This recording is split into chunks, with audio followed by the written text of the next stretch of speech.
Hey everybody, welcome back to Craps University. We're going to do something a little crazy today, and we're going to talk about repeater bets.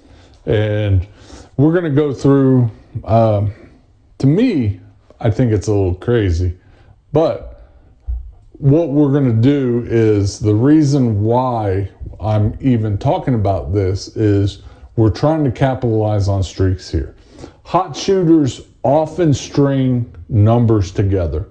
The same number, the same two numbers. So when you're playing a repeater strategy, that's usually what you're doing. One thing that I have to caution against to start, watch your bankroll. You've got to manage that bankroll, because on this table, it's a $25 table, and it can get out of hand pretty quick, okay? So let's do a demo straight away, and I'm just going to play the minimum pass line.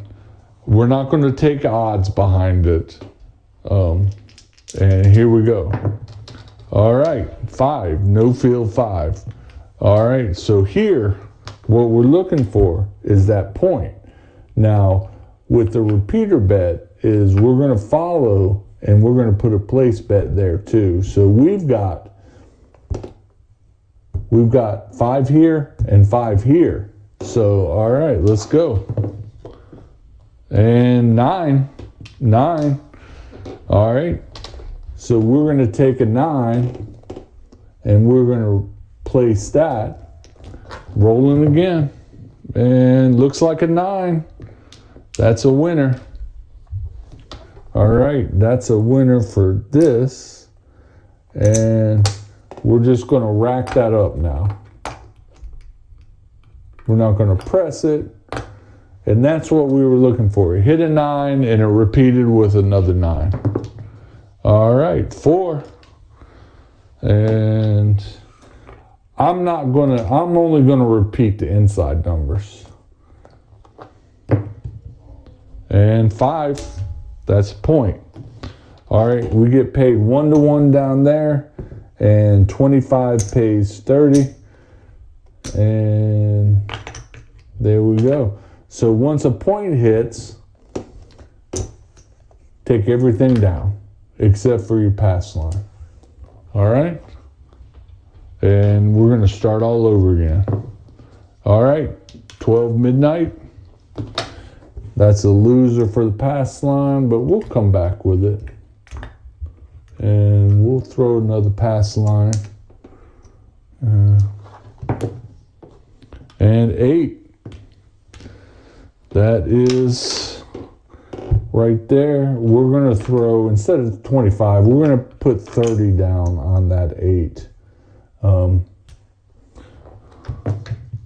And 10. Well, that is not a repeater number for us. And 8. All right, we hit the point. And 30 pays 35. 1-to-1 down there. We collect our winnings. And you know, if there's other repeater type strategies out there, that's great. This is a strategy that I do when I'm playing it, and everybody plays differently. I've been playing craps for 20 years. All right, we're coming out. And 5. All right, so 5, we're going to put the repeater bet down. And 4, we're not going to put anything on a 4. And 7 out. All right. Okay. We lose that. We're still up a little bit. All right. And we're coming out.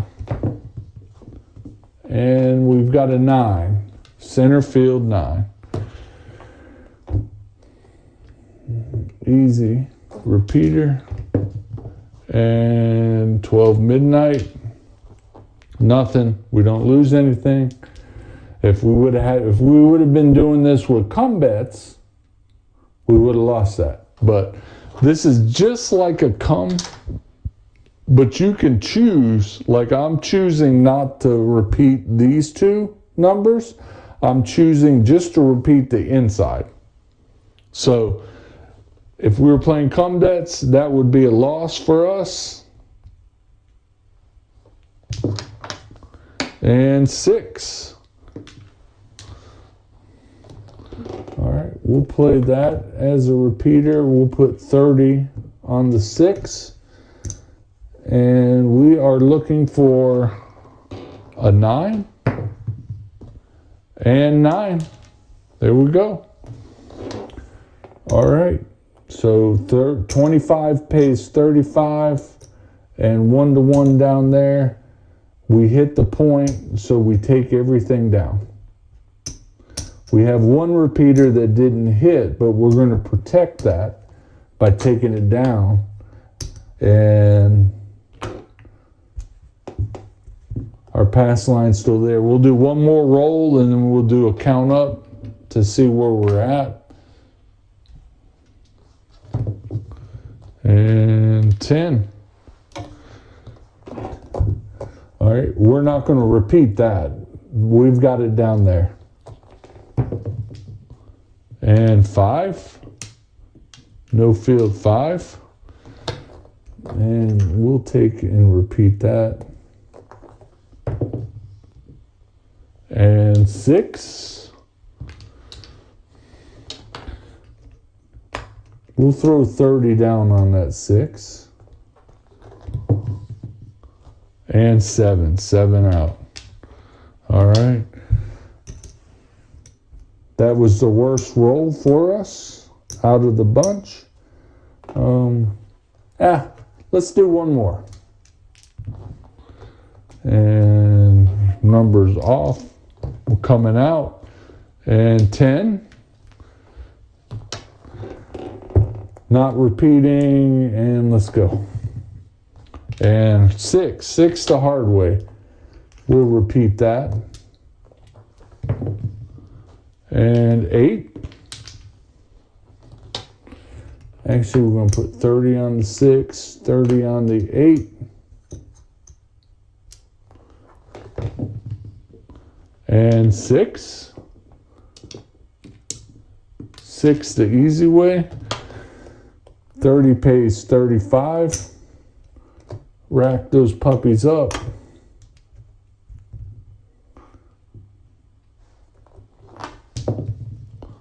And 7. 7 out. All right. Well, it is craps. Expect to lose sometimes. All right. So we've got 2,000 in black. We won't take that out.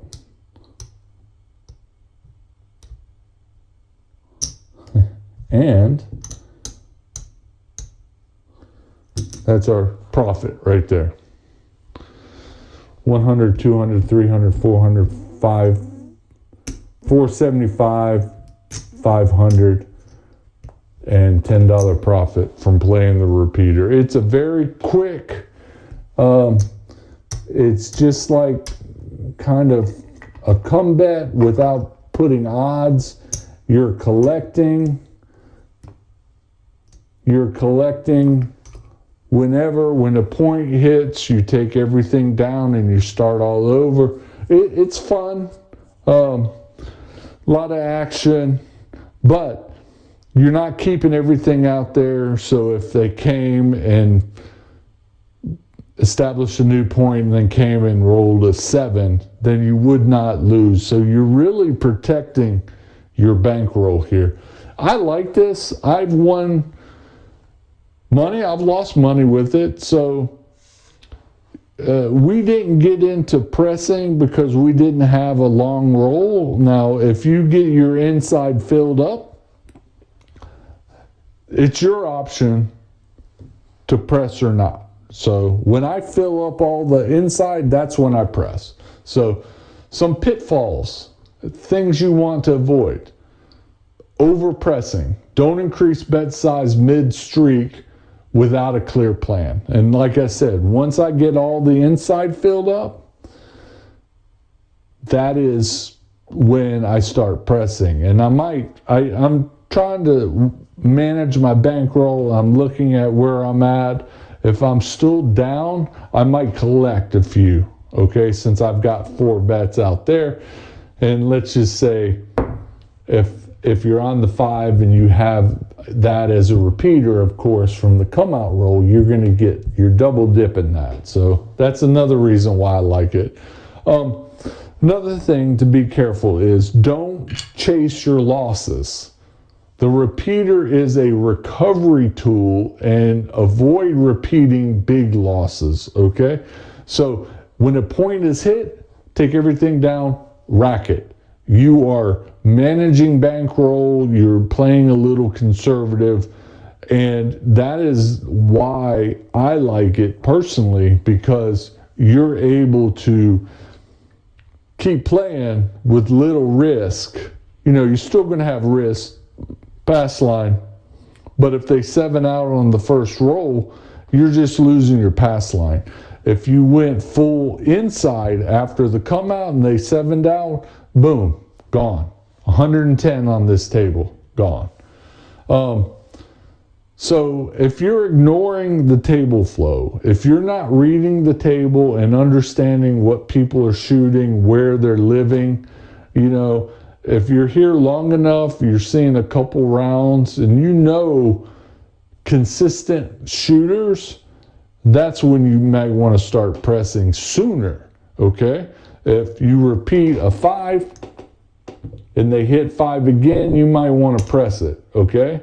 And the number's a 6, let's say, they hit a 6 instead, then you take it down. So you are protecting your press, okay? Because that's what you're invested. This is money. You put $10 in your rack because you get 35 for 25. So it's really up to you. If you're ignoring the table flow and shooters are cooling off, cut the strategy short and revert to like base play.